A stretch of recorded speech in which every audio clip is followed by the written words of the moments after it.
بچوں آپ نے سبق پڑھ لیا، چلے اب ہم مشق کرتے ہیں۔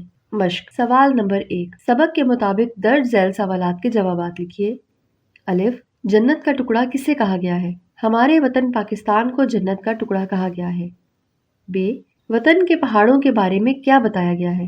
پہاڑوں کے بارے میں بتایا گیا ہے کہ ہمارے ملک کے پہاڑ بڑے ہی جاں فضا ہیں، یعنی دل کو سکون دینے والے ہیں۔ ج، وطن کو جنت کا نظارہ کیوں کہا گیا ہے؟ وطن کو جنت کا نظارہ اس لیے کہا گیا ہے کہ ہمارا وطن بہت خوبصورت ہے۔ د، باغوں کے مناظر کو کیوں مہکتا ہوا کہا گیا ہے؟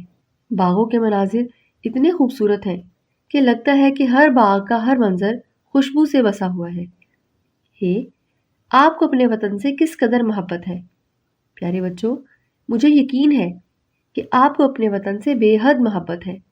اب آپ نے بتانا ہے کہ آپ کو واقعی وطن سے محبت ہے، اور اگر محبت ہے تو کس قدر محبت ہے۔ پیارے بچوں، اب ہم اگلا سوال کرتے ہیں۔ سوال نمبر 2، سبق کے مطابق درج ذیل میں سے درست جواب پر ٹک لگائیے۔ الف، نہ ہو کیوں ہمیں جان سے پیارا، وطن، چمن، گلشن، بن۔ اس کا درست جواب ہے وطن۔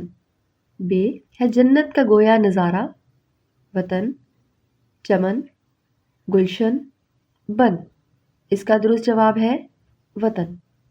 ج، باغوں پہ چھائی ہوئی ہیں خوشبوئیں، بہاریں، گھٹائیں، خزائیں۔ اس کا درست جواب ہے بہاریں۔ د، یہ باغوں کے منظر لہکتے ہوئے، مہکتے ہوئے، دہکتے ہوئے، چہکتے ہوئے۔ اس کا درست جواب ہے مہکتے ہوئے۔ یہ سرسبز جنگل دمکتے ہوئے، چمکتے ہوئے، لہکتے ہوئے، مہکتے ہوئے۔ اس کا درست جواب ہے لہکتے ہوئے۔